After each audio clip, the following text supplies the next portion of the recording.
போடி போடி என்னால் பிள்ளைங்களை பார்த்துக்க முடியும். பாடி பாடு. இந்த சத்தம் வாயிலேருந்து வருதா மூக்குலேருந்து வருதா? அப்படி எங்க அப்பா இவ்வளோ பெரிய வயிறு, நிறைய சோறு திம்பார் போல இருக்கு இவரு. Hello sir, hello. ஹலோ, அப்புறமா பேசுகிறேன், போன வைங்க. டப்பாவி மனுஷா, அப்படியே ஓங்கி ஒன்று விட்டானா பாரு. இந்த அம்மாவை சொல்லணும், இந்த ஆளுகிட்ட போய் காப்பி தர வேண்டாம் சொன்னிச்சே. இந்த ஆள் வாயு மூக்கு எல்லாத்தையும் அடைச்சிக்கிட்டு இந்த தூக்கம் தொங்குறான். ரெடி? என்ன கணக்கணக்கிறேன்? யோ, கண்ணை திறந்து பாரியா. டேய் யாரா நீ? எடியோ ரசாமணி ஏழி அந்த அருவாளை எவனை வீட்டுக்குள்ள பூந்துடாண்டி. இன்னைக்கு அவனை நான் வெட்டமா விட மாட்டேன்டி. சீக்கிரம் ஓடி, திருட்டு போய் போயிடுவான் நாட்டுக்குடி. சீக்கிரம் வாரியா இல்லையாடி? என்ன கத்துறேன் நான், அந்த வாரேன். என்னம்மா 3 பேர் வீட்டுல இருக்கிறீங்களே, என்ன பண்ணிக்கிட்டு இருக்கிறீங்க? பட்டா பகல்ல ஒரு திருடன் வீட்டுக்குள்ள வந்துட்டு போறாமா? பட்டா பகல்ல நீங்க கொரட்டை அடிச்சு தூங்கலாம், திருட மட்டும் வீட்டுக்கு வரக்கூடாதா? என்ன பகல்லே பேய் கனவா? இருக்கட்டும் இருக்கட்டும். என்னடி உஷா, பகல்லே பேயா? ஏய் பயமா இருக்கு, சொல்லுடி. பேயாடி வந்துச்சு. வந்தது பேயா இல்ல தெருவில் போற நாயானே? உங்க அப்பாவே கேளு. அப்பா அப்பா அப்பா அப்பா சொல்லுங்கப்பா. அப்பா பேயாப்பா வந்துச்சு. அப்பா சொல்லுங்கப்பா சொல்லுங்கப்பா சொல்லுங்கப்பா. என்னம்மா பேசுறீங்க? நான் என்ன பேயை பார்த்து பயப்படுறதுக்கு நான் என்ன சின்ன குழந்தையா? நீங்க 3 பேர் வீட்டுல இல்லாம எங்க போனீங்க? ஒரு திருடன் வர்றது கூட தெரியாம எங்க போனீங்க 3 பேரும்? நான் உங்களை கேள்வி கேட்டா நீங்க என்ன கேள்வி கேட்கறீங்களா? அப்பா என்னப்பா சொல்றீங்க? வந்தது திருடனா? திருடன் தான் வந்தான். அப்புறம் நானா இவ்வளவு நேரம் ஹிந்தியில சொல்லிக்கிட்டு இருந்தேன். 3 பேர் எங்க போனீங்க? ஏய், அப்பா திருடன் வந்தான்னு சொல்றாங்க, நீ என்னடி பேய் வந்துச்சுன்னு சொல்ற? நான் சொன்னதுதான் கரெக்ட். வந்தது பேய் தான். அது வெள்ளை கலர்ல இருந்துச்சா இல்லையா? உங்க அப்பாவையே கேளு. அப்பா அது வெள்ளை கலர்லயா இருந்துச்சு? ஆமா. அதுக்கு கருப்பு கலர்ல கால் 2 குச்சி, கை 2 குச்சி இருந்ததா இல்லையான்னு கேளு. என்னடி சொல்ற?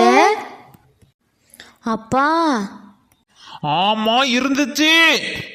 அதுக்கு வாய் கொஞ்சம் கோணலா இருந்துச்சு. இவர் தூங்கும்போது காலை பிடிச்சி இழுத்துதா இல்ல தட்டி எழுப்புனுச்சா? அவர்கிட்டே கேளுங்க. ஆமா, காலை பிடிச்சி தான் இழுத்துச்சு. ஐயோயோ, ஏ உஷா, நீ சொல்றது எல்லாமே அப்பா ஆமா ஆமான்னு சொல்றாங்கடி. அப்போ உண்மையிலேயே பேய் தான் வந்துச்சாடி? அது ஏதாவது சொன்னுச்சா? அதையும் கேளுங்க. அப்பா அப்பா ஏதாவது சொன்னுச்சாப்பா? எவ்வளோ பெரிய வயிறு, நிறைய சோறு திம்பாரு போல இருக்கு இவருன்னு சொன்னிச்சு. எவ்வளோ பெரிய வயிறு, நிறைய சோறு திம்பாரு போல இருக்கு இவரு. ஏய் நிசா, நேற்று நீ சொன்னல ரசம் உடம்புக்கு நல்லது, அம்மா குடும்பத்துக்கு நல்லது. அந்த மாதிரி தண்டி. ஐயோ எனக்கு பயமா இருக்கு. இப்படிலாம் பேசாதீங்க. 2 பேரும் வந்தது பேயா மனுஷனா? அதை முதல்ல சொல்லுங்க. அப்பா நீங்க உண்மையிலேயே அதை பார்த்தீங்களாப்பா? உண்மையிலேயே அதே மாதிரி சொன்னிச்சாப்பா? அது பேயாப்பா மனுஷனாப்பா? அப்பா நீங்க கண்ணை முடிச்சு பார்த்துருக்க வேண்டியதானப்பா. என்னப்பா நீங்க? இதை பாருங்கம்மா, என் பொறுமையை ரொம்ப சோதிக்கிறீங்க. அப்புறம் 3 பேரையும் நான் தோலை உரிச்சு விடுவேன். உரிச்சு உங்க அம்மா இல்லையேன்னு பார்த்துக்கிட்டு இருக்கிறேன் நான். பேயை பார்த்து பயப்படுறதுங்க, ஏன்னா உங்களை மாதிரி சின்ன பிள்ளையாமா? அப்பா பேயை பார்த்து பயப்படுறதுக்கு நீங்கள் சின்ன பிள்ளை இல்லை தான். ஆனால் ஒருத்தவங்க வீட்டுக்குள்ளே வந்திருக்கும் போது நீங்கள் அவங்கள பிடிச்சி வச்சிருக்க வேண்டியதானப்பா. ஏப்பா அவங்கள ஓட விட்டீங்க? இப்போ அதனால தானப்பா இவ்வளோ பிரச்சனை வருது. நான் ஏதோ கனவு கண்டேன்னு நினச்சிக்கிட்டேம்மா, இல்லாட்டி அவனை பிடிச்சி கட்டி போட்டிருப்பேம்மா. இப்ப புரியுதாடி? அவர் கண்டது கனவு. கனவுல பேய் மாதிரி வந்து யாரோ பயமுறுத்தி இருக்கிறாங்க. அதுக்கு இந்த மனுஷன் பயந்துக்கிட்டு திருடன்னு நம்மள்ட்ட போய் சொல்லிக்கிட்டு இருக்கிறாரு. பட்ட பகலே பல்ல இழிச்சுக்கிட்டு பப்பரக்கான நடுவுல படுத்து தூங்குனா கண்ட கண்ட கனவெல்லாம் அப்படித்தான் வரும்.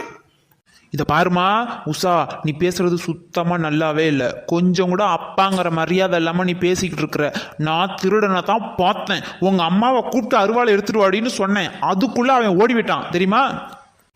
அம்மா தான் வீட்டுல இல்லையேப்பா, எப்படி வருவாங்க? அப்பா உங்களுக்கு உண்மையிலே ஏதாவது ஆயிடுச்சா? இல்லை உண்மையிலே பேயை பார்த்து நீங்கள் பயந்துட்டீங்களா? வாங்க போய் கயிறு போட்டு வருவோமா? இதுக்கு தான் அம்மா வீட்டில் இருக்கணும்னு சொல்றது. அம்மா இருந்தா இப்படிலாம் நடக்குமா?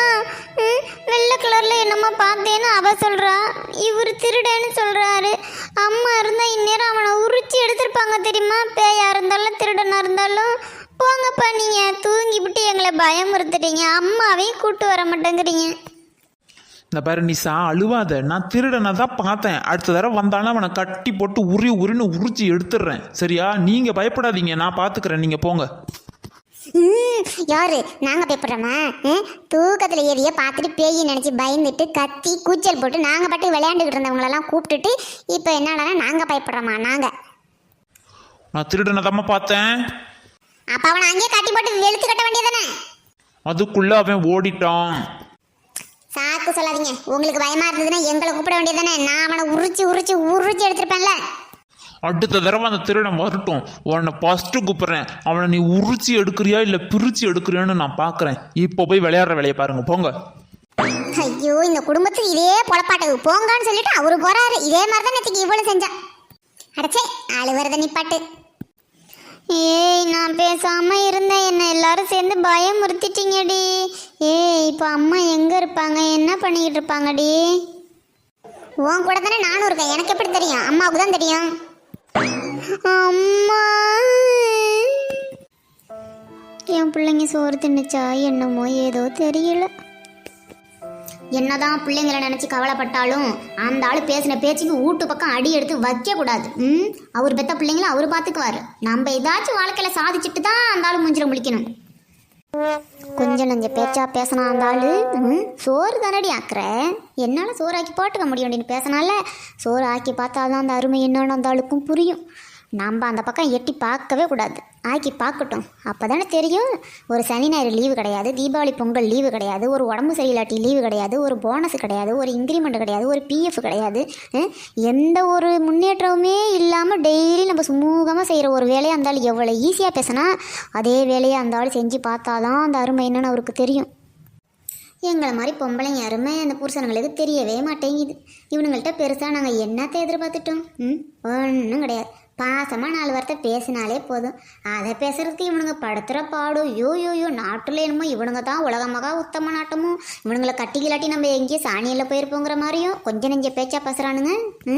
இந்த ஆள் கொஞ்ச நாளைக்கு பட்டாதான் அந்த ஆளுக்கு புத்தி வரும். என் பிள்ளைங்க தான் என்ன பண்ணுதோ தெரியல. அடச்சா, என்ன இந்த பாலா போன மனசு ஒரு நிமிஷம் நம்மளை பற்றி நினைக்க மாட்டேங்குதே. இந்த பொம்பளையா பிறந்தாலும் பிறந்தமா எந்நேரமும் புருஷன் நினப்பும் புள்ள நினப்பும் மற்றவங்க நினப்பே தான் வருது. சுயமாக சிந்திக்க முடியல. நம்மளுக்கு என்ன வேணும், நம்ம என்ன செஞ்சுக்கணும், நம்ம எப்படி இருக்கணும், ஒரு நிமிஷம் தோண மாட்டேங்குதே. எம்பிட்டு காரி தூப்புனாலும் இந்த மனசு இந்த பிள்ளையும் புருஷனையும் மறக்காது போல இருக்கு. என்ன பிறவி. நம்மளுக்கு மட்டும்தான் அப்படி இருக்குமா? இல்லை எல்லாருக்குமே இப்படி தான் இருக்குமா? ஒருத்தி விட்டுட்டு போய் என்ன ஜாலியாக என்ஜாய் பண்ணுறாளுங்க. ஒரு வேளை பார்க்குறதுக்கு நம்ம கண்ணுக்கு அப்படி தெரியுமோ? அவங்களுக்கும் நம்மளை மாதிரி தான் கஷ்டமாக இருக்குமோ? என்ன கஷ்டம் வந்தாலும் ராசாமணி மனசை தளர விடாத. அந்த ஆள் முன்னாடி போய் நின்றவே கூடாது. சோறு ஆக்கி போடுறதுக்கு தானே நீ இருக்கான்னு சொன்னால அந்த ஆளே ஆக்கி போடட்டும் பிள்ளைங்களுக்கு. நம்மளும் ஏதாச்சும் சாதிச்சுட்டு தான் அந்த ஆளை போய் பார்க்கணும். ஐயோ, என் பிள்ளைங்க என்ன பண்ணுதுன்னு தெரியலையே. இனிமேல் நான் எங்கே போய் வேலை கேட்டு வேலை வாங்கி சம்பாரித்து அந்த காசை வாங்கி என் பிள்ளை குட்டியை போய் பார்க்கறது? என்னமோ போங்க. இந்த பிள்ளைங்கள நம்மளால் பார்த்துக்க முடியாது, அது உண்மை. பேசாமல் சாப்பாடும் செஞ்சு கொடுக்குற மாதிரி குழந்தைங்களையும் பார்த்துக்கிற மாதிரி 2 வேலையுமே சேர்த்து கம்மி சம்பளத்துக்கு ஆள் கிடைச்சா வச்சு விட்டுடலாம். விசாரித்து பார்ப்போம். வேலைக்கு ஆள் பார்க்கும்போதே உஷாராக சொல்லிடணும்ப்பா. ஏன்னா வேலையை செஞ்சு வச்சுட்டு இவங்க பாட்டுக்கு பிள்ளை குட்டியை சாப்பிட வச்சுட்டு ஓடி போச்சுன்னு வச்சுக்க, அப்புறம் சம்பளத்தை ஒன்றாந்ததுன்னா டான்னு குடுன்னு கட்டுதுன்னா நம்ம என்ன பண்ண முடியும்? சாப்பிட்டு முடிச்ச உடனே பாத்திரம் கழுவணும், பிள்ளைங்களுக்கான வேலையை முடித்த பிறகு துணி துவைச்சி காய வச்சு மடித்து வைக்கணும், வீடெல்லாம் கூட்டி சுத்தம் பண்ணணும். இதுக்கு நடுவில் இடையில காஃபி டீ ஸ்நாக்ஸ் இதெல்லாம் வேற கொடுக்கணும். எல்லாத்துக்கும் பேசி முடிவு பண்ணிக்கிட்டு தான் ஆள் ஃபிக்ஸ் பண்ணணும். அதை விட ரொம்ப முக்கியம், ஆரம்பத்தில் இவ்வளோ வேலை இருக்குன்னு சொல்லக்கூடாது. சொன்னால் ஆள் வரமாட்டாங்கல்ல. சம்பளத்தை கம்மியாக முதல்ல பேசிக்கிட்டு கொஞ்சம் கொஞ்ச நாள் வேலையை எக்ஸ்டெண்ட் பண்ணிக்கணும். என்ன நடந்தாலும் அந்த ராசாமணி காலில் மட்டும் விழுந்துடக்கூடாது. என் சொத்தே அழிஞ்சாலும் பரவாயில்ல, அவள்கிட்ட மட்டும் நீ இல்லாமல் என் பிள்ளைங்களை வளர்க்க முடியாதுன்னு சொல்லிவிடவே கூடாது.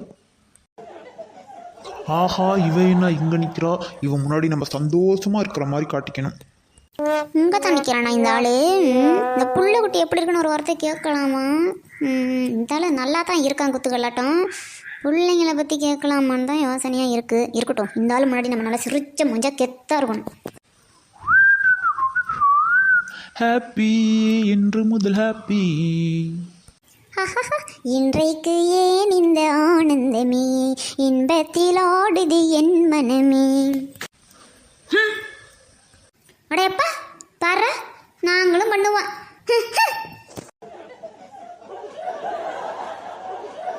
சோத்தை தின்னாமா, புள்ள குட்டியை ஒழுங்கா வளர்த்தாமா, நழுந்துக்கிட்ட சொல்லி கொடுத்தமான்னு இல்லாமல் என்ன கூத்தடிக்குதுங்க பத்தியா இதுங்க.